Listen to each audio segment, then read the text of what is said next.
Justice O'Connor, what do you think the average reader will be most surprised to learn from your new book, Out of Order: Stories from the History of the Supreme Court?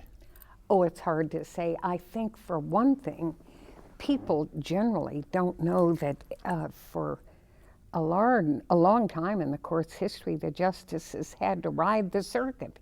They had to go around the country and sit on cases. And they weren't sitting in Washington, D.C. all the time, as they are now. And that was extremely challenging for the justices. None of them liked it, and it was very burdensome. It went on for a long time, and I think most people are surprised to learn that. When you were doing the research on this and things, did you ever think, wow, how did this institution survive with all of the things that went on? Well, I didn't think that. It had to survive. We had to have a Supreme Court. But the challenges in those days were so substantial that it made it difficult to get justices. And to get good people, you need to have a work pattern that doesn't just kill you, and that one almost did. So I think that's the biggest surprise for people.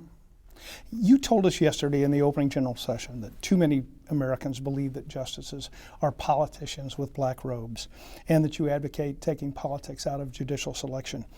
In a culture that seems to demand instant accountability from everyone in public life, how confident are you that we can pull judges away from the political venue? Well, I don't think it's hard to pull the judges away. It's how do you pull the public away? For heaven's sakes, the justices have no interest in being political figures. They don't want it. So, of course, they're happy not to have that impression or that experience. But for members of the public, it's hard for them to think of any high official in government as not being some kind of a political figure. Do you think the current Supreme Court is viewed as politicians with black robes? In robes? Yeah. That's hard to say. You'd have to take a nationwide poll to have the answer to that. I'm sure there are those around the country, citizens, who still think that way. We hope that through education over the years that a majority perhaps understand that's not the case, but we don't know. You talked about the importance of civics education in schools and things. Yes. Tell us how you think better civics education would contribute to a better view of the judiciary and just generally a better informed public.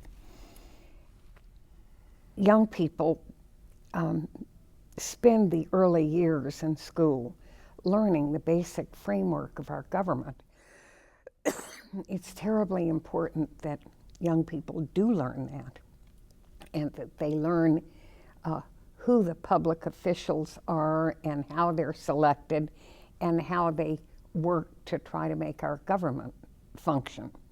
And most important, young people need to know they are citizens and they are going to grow up and be voters, and they are going to determine who represents us and who does what. This is very important for us, and young people have to learn this. It isn't inherited through the gene pool, and it isn't taught effectively in enough of the schools.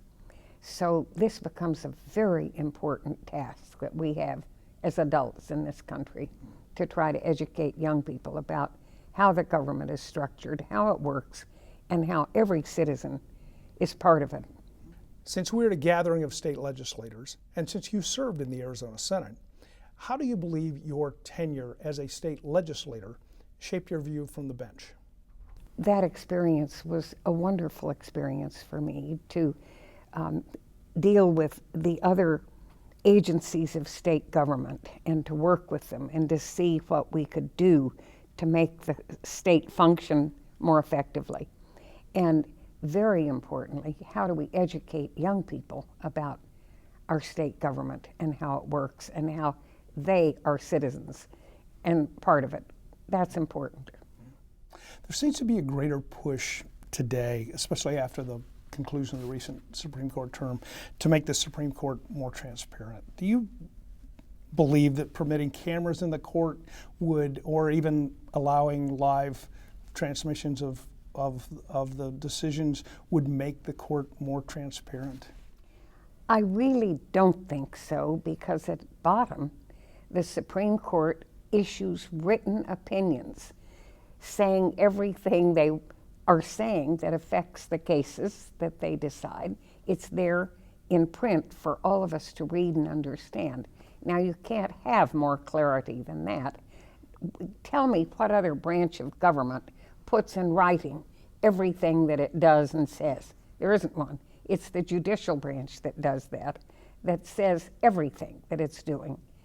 And so it's hard to be more open than the Supreme Court is. The only thing that the court has not done is to allow cameras in the courtroom. You can go to the courtroom, you can sit there, but not with your camera taking pictures. And I don't think that would make a substantial amount of difference, to tell you the truth. We have artists there who draw pictures of the justices sitting there, and I can't see that that makes the least bit of difference in understanding what the court's doing. The court publishes everything that it says and issues it for the whole public, the whole nation to read. And you can't be much more open than that. Furthermore, in every case that it decides, all the opinions are published in full. And no other branch of government does that. You don't see the president writing a full explanation of everything he does and why. You don't see the Congress doing that. You just see laws they pass. And so for the court to have to write down everything it does and explain it is certainly the most open of the three branches. During your tenure on the court, you were described in media as a centrist, a moderate centrist, a classic conservative, and even as a moderate establishment progressive. Did you, when you heard those labels, did you think any of those got you? No, for right? heaven's sakes, and it's all right. I mean, it's the job of the press to try to describe for the public what the press thinks it sees in the 9 justices. I don't think it's very helpful, because the Supreme Court is the only agency of the government, as I said before, that explains everything it does in written form. And every justice is out there explaining in full the justice's thinking on these issues. And that's impressive. You were described variously in your time on the court as the most powerful woman in America. Did you feel that way? No, certainly not. But every member of the Supreme Court has a certain amount of, shall we say, ability to express oneself in public, in writing, about the merits of the issues we're deciding. And that's special, and everybody does that on the court. And that's unique. I don't think that the members of high courts in other nations do the same thing. They don't explain themselves in written opinions as we do.